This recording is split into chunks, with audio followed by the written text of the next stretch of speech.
ही तलवारीने नव्हे तर संस्कारांनी झाली, आणि त्या संस्कारांच्या शिल्पकार म्हणजे राजमाता जिजाऊ. माननीय प्राचार्य, शिक्षक व विद्यार्थी मित्रांना माझा नमस्कार. माझं नाव नंदिनी पाटील. मी प्रथम वर्ष BMS ची विद्यार्थिनी. आज आपण इथे सर्वजण राजमाता जिजाऊंची जयंती साजरी करण्याकरिता एकत्रित झालो आहोत. आज 12 जानेवारी 2026 राजमाता जिजाऊंचा जन्मदिवस. राजमाता जिजाऊंना स्वराज्य जननी असे म्हटले जाते. अंधारलेल्या महाराष्ट्रात ज्यांनी स्वराज्याचं स्वप्न पाहिलं त्या राजमाता जिजाऊ. पण स्वराज्य म्हणजे नक्की काय, याला निर्माण केला कोणी?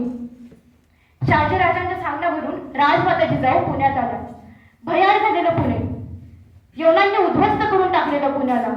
रयतेला सांगितलं होतं, जर तुम्ही इथे वस्ती स्थापन करणार तर तुमचा नायनाट होईल, तुमचा वंश पुढे वाढणार नाही, तुम्ही निर्वंश व्हाल. घाबरलेली रयत जाऊन सह्याद्रीच्या खडकांमध्ये राहू लागली, जीव मुठीत घेऊन राहू लागली. जगण्यासाठी मरायचं आणि मरण्यासाठी जगायचं एवढाच काय तो त्यांचा उद्देश होता. आणि अशा पुण्यामध्ये राजमाता जिजाऊ आल्या. त्यांना त्यांची रयतेची काळजी वाटू लागली, म्हणून त्यांनी संदेश पाठवला. रयतेला परत बोलवलं, पण रयतेने विचारलं, मावसाहेब आम्ही यायचं तर यायचं कोणाच्या भरोश्यावर?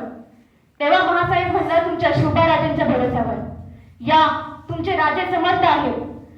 पण मग रयतेने बोट दाखवला त्या मातीत गाडलेल्या पहारीकडे. आम्ही जर इथं आलो तर आमचा निर्वंश होईल. कडांना मास आहेत, त्या म्हणल्या की माझा निर्वंश झाला तरी मी इथेच राहील. काढून फेकली त्यांनी ती पहाड आणि त्या तिथंच राहिल्यात. एकूण एक शिवबाराजांना घेऊन मासाहेब पुण्यात राहू लागल्या. हळूहळू रयतेचा विश्वास पडला. रयत सुद्धा मासाहेब राहू शकतात तर आपणही राहू शकतो असं रयतेला वाटलं. रयत गावात येऊ लागली, घरात राहू लागली, घरं कुजबुजू लागली. पण आता प्रश्न पडला, खायचं काय, प्यायचं काय, बी बियाणे पेरायची कशी? तेव्हा महाराष्ट्रातली पहिली सहकारी संस्था स्वराज्य उभं राहिलं, आणि त्या स्वराज्य जननी म्हणजे राजमाता जिजाऊ. शेतकरी खुश झाला, आनंदी झाला, कारण शेतीला पीक आलं, त्याच्या कष्टांना फळ मिळालं. आणि अशा स्वराज्य जननी म्हणजे राजमाता जिजाऊ. महाराजांनी त्यांच्या आयुष्यात अनेक युद्ध लढली, आणि प्रत्येक युद्धामध्ये राजमाता जिजाऊ त्यांच्या मागे खंबीरपणे उभ्या होत्या. मासाहेबांना माहित होतं की जर त्या डगमगल्या तर राजे डगमगतील. जेव्हा पण महाराज युद्धाकरिता निघायचे, राजमाता त्यांना एकच प्रश्न विचारायच्या, शिवबा हे युद्ध कशासाठी?